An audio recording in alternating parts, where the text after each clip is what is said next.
Welcome to the Contented Couples channel. I'm Annie Power, a couple counsellor in London, and today I'm speaking to Gulya Diyarova.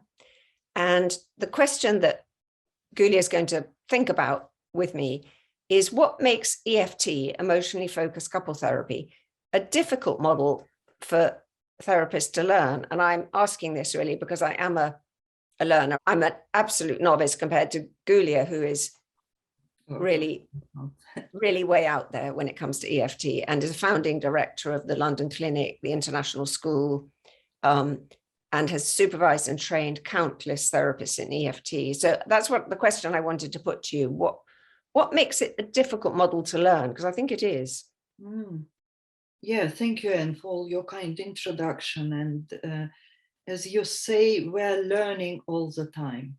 Yeah, it's like, again, as Patrick Casement says, in his books, learning from the patient, learning from life, learning from colleagues all the time. And I'm very fortunate to be surrounded all the time in my groups, in trainings with my colleagues. It is like, the model is deceptively easy in some way. Like, you just see it's so clear. There is a map, like interventions, step-by-step interventions. It's like, wow, this is like a dream model. That is what we need, like gives us security and kind of, the manual of it.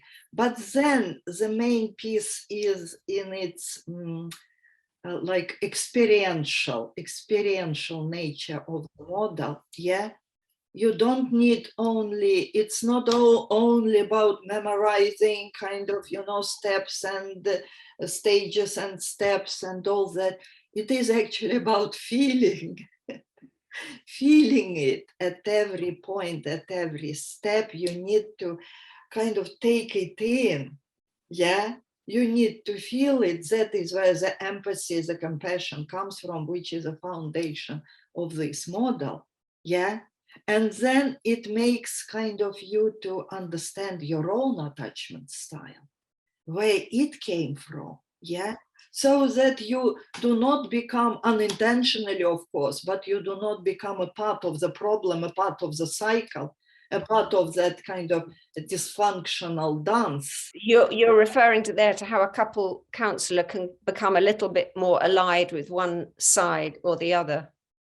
Kind of drawn into the pattern, drawn into the cycle, And as David Wallin says in his book, Attachment and Psychotherapy, a great book, and he talks a lot about the therapist's attachment style. He says, we are our own tools, aren't we? Yeah. And we need to look after our own tools. That is what it also does to you. The model, I feel like, look into yourself, find out what is there, unpack it, what belongs to where. Mm-hmm. And do not bring it with yourself. Well, you do bring it with yourself, but kind of put it into a good use. Yes, that is where the self of the therapist comes from. And this is why EFT supervision places such a strong invitation on the therapist staying with their own experience and reflecting on that. Mm-hmm. This is such an important point you are making. And I'm actually in my group with my supervisors individually. I'm actually glad when they bring something of themselves, something gets triggered in them, because the supervision space becomes a safe playground to actually unpack it and to see what is there. And why I like it actually, those kind of triggers, because it means that they are in tuned. You stay in tuned. Yeah, you are not out of at the edge, not at the edge of the experience. You are actually experiencing it. Yeah, only how to stay regulated, and that is where the polyvagal theory comes to the rescue, to understanding where you are, in which zone you are, sympathetic arousal, or rather kind of more like in dorsal vagal state. Yeah.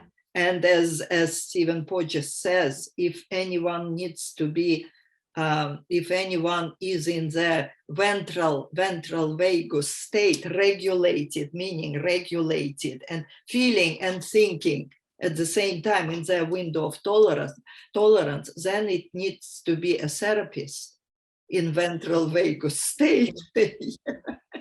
So this point about how the counselor or therapist stays connected and regulated. So they're right in there with the intensity of the feelings, but not being governed by them or kind of guided by them. They're able to think at the same time they feel.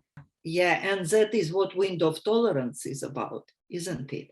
That is how we can lend our ventral vagus to our clients. Yeah. And that is kind of how we become that significant, for a while, a substitute attachment figure. And I think there's a phrase that gets used, which is about loaning our nervous system, loaning our limbic system. Actually, that's Catherine Ream. Yeah. Yes, limbic resonance. Limbic resonance. That is where we need to be. Yeah. And this is I see it such a creative kind of place. Yeah, for all of us. Getting to that safety, which is so different, the level of safety, how people see the safety, how they conceptualize it, how they feel it. It is all so very different for every next person, isn't it? Yes, but I'm thinking that whenever we talk about safety, we actually also have to talk about courage, because it's not like the process is all so safe and comfortable. The therapist, just like the two partners, needs sometimes to be quite brave about where they go and what they say. Oh, so beautiful, so beautiful. You reminded me, John Burnham, I think, of Institute of Family Therapy. He says how to make it safe without playing safe. Oh, that's really good. How to make it safe without playing safe. Without playing safe, yeah. So playing safe means kind of stagnant, rigid in some way. You just stay there and you just enrolls. Everyone enrolls. Yeah, you are afraid to move even. Yeah. And the other thing that's so valuable about that quote that sums it up is it points to what is a problem for so many couples. They actually become bored in the relationship. Yeah. And that's not, people don't always say it because it's really quite a tough thing to say, I'm bored with my partner, but they are bored because they're both playing safe. Yeah. But safety, making it safer, it means expanding, actually. Yes. Expanding your window of tolerance, which again takes courage. Yeah, and curiosity, and that is where hope is for the growth of the relationship. Yeah, so it never becomes kind of boring then. Yeah, and exactly, people like, living for 50 years together, kind of, I've met those people too, and they are like, they're giggling, they're like, they are like kids, teenagers. The life becomes a playground, a safe playground. Yeah. I'm glad you described the 50-year couple as the playful ones, because I thought you were going to say, and they're bored to tears with each other. And I was thinking, well, actually, sometimes people are bored to tears by 2 years. Yeah. So I love that you put, it's really not about length of time. It's whether people remain open to knowing who this person is. Yes. And also, who am I? I'm always changing as well. Yeah, sure. And another person as well.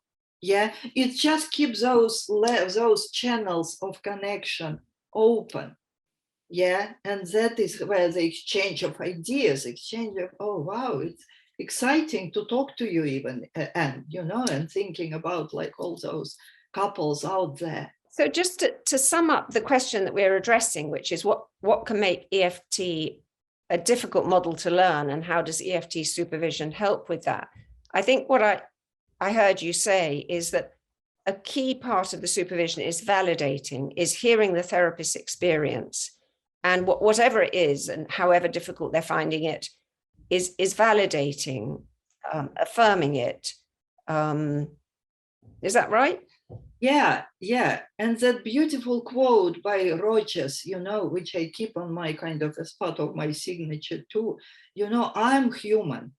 You are human too. So no experience is wrong Yeah, I'm writing that down. Yeah, it's a kind of my interpretation. I don't remember it quite well. I love that. No experience is wrong. Yeah. And there is no shameful experience. I put it in quotes again, because, just truly believing in the essence, in the humanity of the person who comes to you. Yeah, that we are doing our best under the circumstances. Yeah, I'm thinking about how there was, I think in the 60s and 70s, really, there was an awakening that, so the way education, certainly in this country, was taking too negative a direction. And that very classic book, How Children Fail, how we sort of teach children to fail.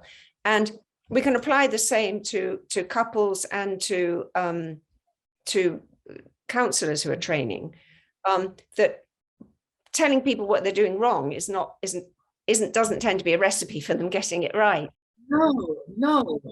And I was really happy that somebody commented on the research I'd done and the title of the book, which is Contented Couples, that actually we know now that people learn better by hearing the kind of good example, not by saying don't do it that way, but by being shown this is a helpful way to do it. And I was rather delighted about that. Yeah, your experience obviously in education field and all that, it's so beautiful you're saying it. It's like knowing, even if you point out to somebody that is where you failed, that is what you are doing wrong, they still don't know how to put it right. Yeah. So it's like almost like, teaching by shame, by kind of the very word failure applied to the kids. It's like cruel in itself, isn't it? Yeah, they don't fail, they learn. But it's an important word to name here in this context, because when couples come to therapy, that's exactly their fear. We're failing as a couple, isn't it? Yeah, exactly. And that is where the disappointment sets in, and that is where the hopelessness sets in. So I loved what you said earlier, perhaps in another conversation, where you spoke about framing this as loss of connection is really the helpful and the core of EFT work. Yeah. But I think we've come to an end for today. So Gulya, thank you so much. We'll say goodbye. Thank you, Anne. Thank you. Bye.